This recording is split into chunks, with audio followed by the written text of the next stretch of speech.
nice to be here and update you on our story.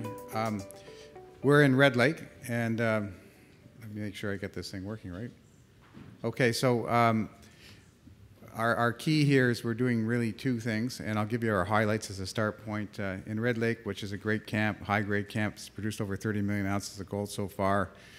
It was Goldcorp was founded in Red Lake on gold deposits there.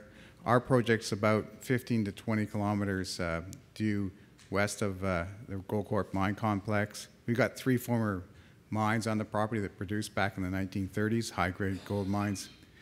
We have good potential to really increase our resource that we put out last year. We published our initial resource of just almost 1.1 million ounces of 7.5 grams. We see good opportunity to expand that resource and also develop other resources on the property. And then, as Brian mentioned, we have this great target called the structural intersection target, which, if we're successful there, will really re-rate the company from where it is now in our basic game plan to build value over the next 3 years.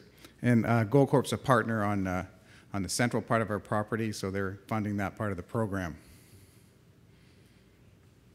Our management team, I've been with the company for 3 years. A couple of the major shareholders who own about 35% of the stock asked me to come in and run this company because the previous management team they were unsatisfied with, and in a previous company I'd taken it from a 3 million market cap to 200 million market cap on a similar scenario. Some old mines we developed, took it from 60,000 ounces to 2.2 million ounces and sold it for $200 million. This company right now has a market value of about 20 million. And we think we can get up to the same kind of market value that we sold the old company for over the next 3 years with the work that we have planned on our base case, build and develop a mine property. We also have John Contact, who's with us. John developed the project in Timmins with Victory Mines, which is now owned by Osisko. We've got John Heslop. John's a veteran in the mining industry. He put the Hoyle Pond mine into production in Timmins, which is now a Goldcorp mine. He's a former president of the PDAC. We got Michael Dane, who used to be with Goldcorp. He's a senior exploration geologist in Red Lake. So we have a good, well-rounded, solid management team. In terms of share structure, we've got 107 million shares out. As I mentioned, about 35% are owned by our 2 largest shareholders who fund the company on an ongoing basis. Management and their families own close to 10% of the stock. And then we have a few other large shareholders as well. So there's a good, solid holding, long-term holders in the company. Management itself owns stock. It doesn't have options. The options, those are out to directors and consultants and other people who help us. But management has skin in the game. So the Red Lake camp, you can see on the left-hand or east side is, the east side, which would be the right-hand side. You can see that's where Goldcorp is. So Goldcorp's right in this area here. That's their property. So that's the Red Lake mine, that's the Campbell mine, and we're over here. We're in the west side of the camp. We've got 3 former mines here. Down here you've got the Madsen mine, which is pure gold mining, and Premier Gold is in this area here. They're doing work, and that's where Rubicon has reformed and got themselves going again. The key part of our property is that we've got this main structure running east-west through into Red Lake, and then we have the structural intersection coming up this way. In terms of the ownership of the company, the area in yellow is this area in here. We own 100% in this piece, so we own 2 mines 100%, and this tan-colored area we have in partnership with Goldcorp. We're the operator. We have 60%. Now this gives you a look at the property in the long section. So here's the resource that we put out. We published this just a little over a year ago. We have about 1.1 million ounces, and we're just going to continue drilling it to depth. About a week or 10 days ago, we put out some holes where we'd done some drilling. We tried to extend a little bit to the east and west, but we found that really what we're finding is which is what we thought. The mineralization is going to depth. Our best hole was 72 grams over 3 meters. So as we go down, we predict that we'll continue to hit more high grade and be able to build a resource there. The structural intersection is over here. We have the, oh, sorry, I went one step too far. we have the Rowan mine, which is a little bit further, sorry, the Red Summit mine, which is a little further to the east, which is over here. And then in the middle, we have the structural intersection because we have a structure coming up from the south. So we have the east-west going into Red Lake itself, and this one coming up from the south. And theoretically, there's a big deposit in here where two different types of rock are in contact.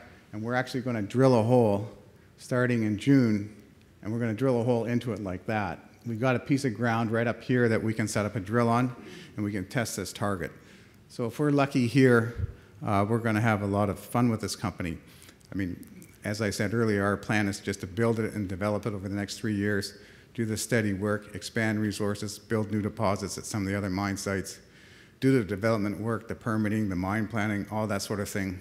However, if we have exploration success, we'll be able to ramp up value much faster for shareholders. Just to give you an example of what we're looking at the mine itself, one of the zones that we have 4 principal zones with resource in them. We've just started to do some internal studies on what a mine would look like as a phase 1. This area here is in our 101 zone. We selected an area that's got a grade that's about twice the resource grade. It would be ramp mine, so we show a ramp in here.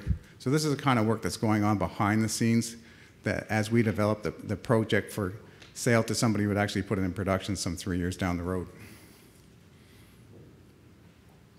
This is our resource. So we've got the resource that we put out a year ago was a 3-gram bottom cut, so we had a 7.75 grams per ton, just under 1.1 million ounces. When we do our resource studies or our mine studies, we're actually using the 5-gram because we're trying to come up with stuff that's around 10 grams. And when you do that, you don't actually lose many ounces. So we can still generate a lot of ounces at a much higher grade, which makes the project much more attractive to mining companies. This other slide here shows you Mount Jamie, when that mine was in production in the 30s, and also the Red Summit. Mount Jamie is the next place where we're going to go and do some work later this year as well. I asked our our geological engineer to have a look at the Mount Jamie, and he said it looks like another Rowan. So there's no ounces there now, so we think we can generate a resource there in addition to expanding the Rowan resource.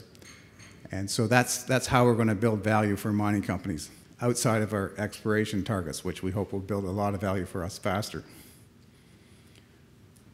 And so just to sum up, our game plan is to build value through developing a resource at the Rowan mine, expanding it, developing more resource at the Mount Jamie and expanding that. We also want to try and make some real success with exploration, which we'll start this summer on, going after some big targets. And overall, our goal is to sell this company to a mining company, either, as I said before, just doing the steady work and developing it from where we are today at sort of a $30 per ounce in the ground resource upwards to the kind of levels you get when you sell these things in better markets, which, you know, typically they can trade out at a couple $100 an ounce. So there's a lot of upside for us in terms of building value, the market helping us and increasing the resource. And finally, if we get some exploration success on these big targets we're going after, we'll ramp up a lot faster and a lot higher. So thanks very much for seeing our story.